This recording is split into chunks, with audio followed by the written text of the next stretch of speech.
ギュッセカンド。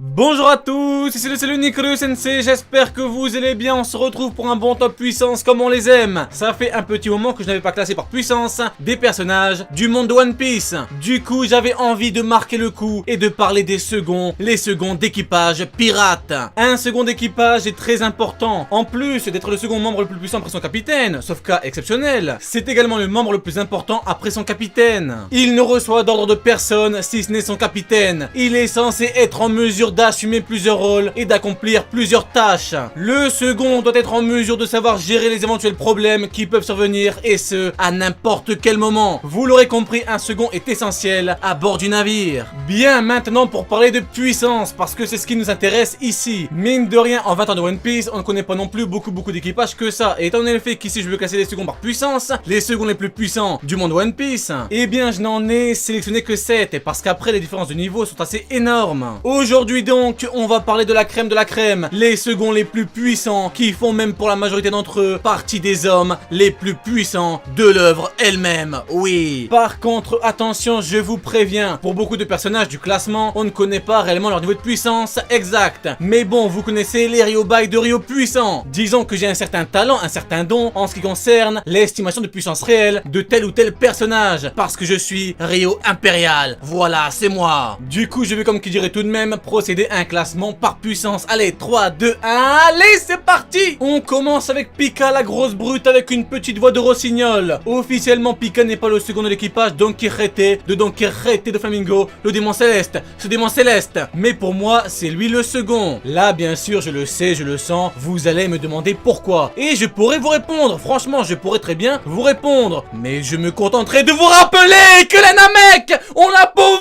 verte. Pika est le membre le plus puissant après son capitaine, donc Mingo et Pika s'est battu contre Zoro, le second de l'équipage des Mugiwara. Donc je considère Pika comme étant le second de l'équipage Don Quijote, tout simplement. Au niveau de ses capacités, il a mangé le paramètre de la pierre, le Ishi Ishinomi, un paramètre surpuissant qui aura tout de même choqué le game tout entier durant l'arc Dressrosa. Le problème de Pika, c'est qu'il s'est retrouvé face à Zoro post-entraînement avec Mihawk, le meilleur épéiste au monde. Du coup, il n'a pas pu faire grand chose contre le second de l'équipage des Mugiwara. Ce que je regrette vraiment, c'est de ne pas avoir vu Pika faire du sale, du très sale à d'autres personnages. Peut-être qu'avec ça, il serait moins sous-estimé. Parce que oui, d'après moi, Pika est clairement sous-estimé. Il est d'une puissance colossale et maîtrise mais parfaitement son fruit du démon. Hormis ses capacités d'homme-pierre, il possède un mode full haki, ainsi qu'une très bonne maîtrise au sabre. Pika est vraiment très puissant, mais encore une fois, il s'est retrouvé face à la mauvaise personne. En parlant de lui, mesdames et messieurs, voici Roronoa Zoro aka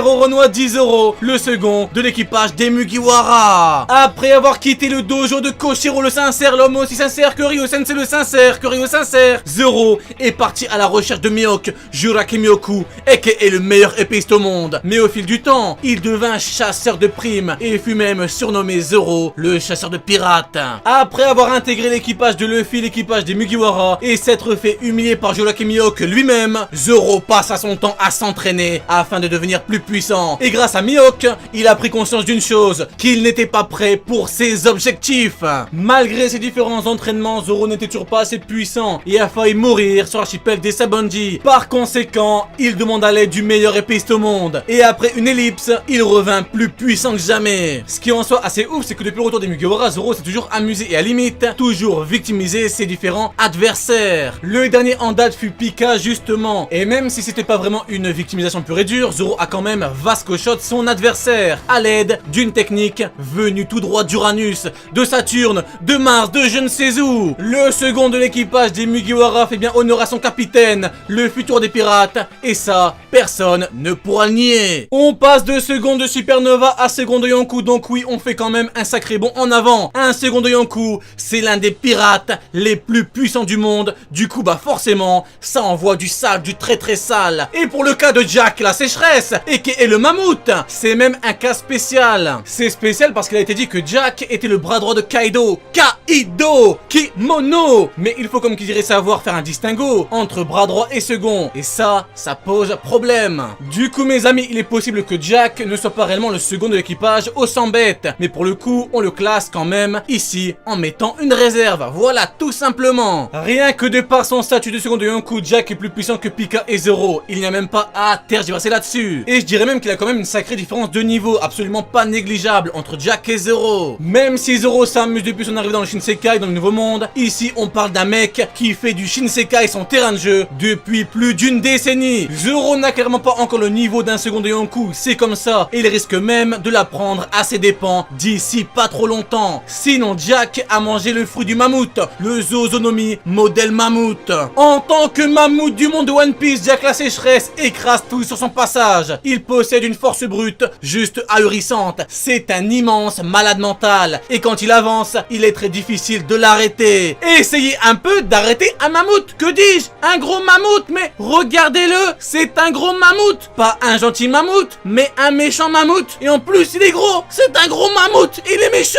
Mais Jack la sécheresse, tu es un méchant gros mammouth. En plus d'avoir une force assez faramineuse, Jack se bat avec de grosses faux. Ce mec, c'est juste un véritable barbare. Il n'y a pas d'autre mot. Même s'il s'est battu assez longtemps contre des Minks et qu'il s'est confronté à Fujitora, Ishio, Fujitora, on n'a pas encore eu la chance de voir toutes ses réelles capacités. Et à mon avis, quand ce sera le cas, le gros mammouth de One Piece risque de nous montrer une puissance assez colossale. Oui. Shiryu aka l'homme de la pluie. Shiryu, c'est l'homme de la pluie. Bon, ok, personne n'appelle vraiment l'homme de la pluie. Mais bon, c'est pour innover parce que je suis Rio Novateur. Donc, Shiryu aka l'homme de la pluie, ex-gardien-chef d'Impel Down, la prison la plus dangereuse du monde. Après la grande évasion de cette prison, il s'est reconverti à la piraterie parce que la piraterie n'est jamais finie et a intégré l'équipage de Barbe Noire, Marshall du Teach, Marshall du fucking gros dégueulasse Teach, l'homme sale, waouh. Tout comme pour Pika, lui c'est également un cas spécial parce qu'il n'est pas officiellement le second de l'équipage de Barbe Noire. Mais bon, encore une fois, tout comme pour Pika, je le considère comme étant le second. Donc pour moi, c'est le second et puis c'est comme ça, je le classe dans le classement des seconds les plus puissants du monde One Piece. Voilà, tout simplement. Yeah,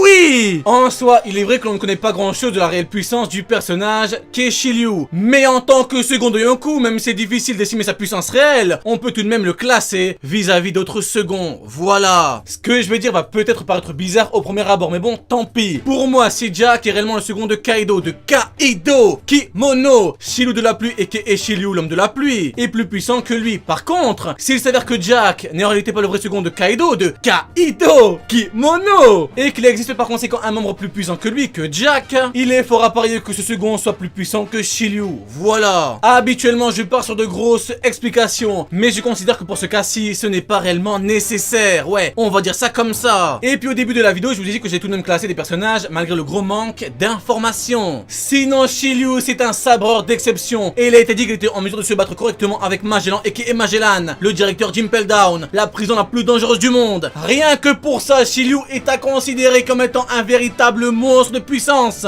Et surtout que maintenant Shiryu est un second de Yonkou et que si on vulgarise sur One Piece By, il a fait l'ellipse. Par conséquent, il a comme qui dirait bénéficié d'un gain de puissance. Voilà. À la troisième place, Ben Beckman aka Benu Beckmanu, le beau gosse à la gâchette facile. Pour rappel, Ben Beckman aka Benu Beckmanu, c'est celui qui est arrivé à Marineford, clope dans la bouche, et qui a braqué Kizaru dans le plus grand des calmes. Il lui a dit: oh Kizaru, tu te crois où? Les singes viennent de sortir du zoo quoi. Allez, casse-toi, les singeries c'est fini. Retourne à ta place et tu auras peut-être quelques cacahuètes. Pour le coup, Ben Beckman, alors je ne sais pas si vous êtes comme moi, mais je n'arrive pas à dire Ben ou juste Beckman. Pour moi c'est Ben Beckman tout court. Y a pas de Ben ou de Beckman, non c'est Ben Beckman, voilà. Donc je disais, pour le coup Ben Beckman, on dirait pas un peu le nom d'un fast-food américain? Welcome to the new Ben Beckman. Shanks Blaze America. If you need to eat a very big and fast burger, you can come to Ben Beckman Burger. Very perfect. Yeah. Bon les j'arrête. Donc je disais pour le coup Ben Beckman, et on dirait pas un peu le nom d'un joueur de basketball? Et Ben Beckman qui entre dans la zone, qui fait un pas, deux pas, trois pas, qui saute, oh my gosh, météore dunk. Waouh. Pour le coup, on ne connaît rien de sa réelle puissance, mais je le considère comme étant plus puissant que Shiryu, l'homme de la pluie. Donc je le place à la troisième place du classement. En tant que second de Yonkou, d'empereur des mers de Shanks, El Gitano le gitan. Je n'imagine pas Ben Beckman et Ben Beckmanu moins puissant que Shiryu, l'homme de la pluie, ou encore les autres seconds classés plus bas. Alors attention, ici je reste simpliste. Par contre, si vous voulez de grosses explications quand on fait qu'un certain personnage se retrouve à la seconde place du classement, eh bien c'est maintenant que ça se passe. Marco tête d'ananas et le phénix, le second de Barbe Blanche, l'homme le plus fort du monde. Alors pour Marco c'est assez compliqué et je vais vous dire pourquoi. Marineford est un arc puissant qui s'est déroulé pré-ellipse et c'est après l'ellipse que la notion de puissance dans One Piece a été bouleversée. Tout le monde est devenu beaucoup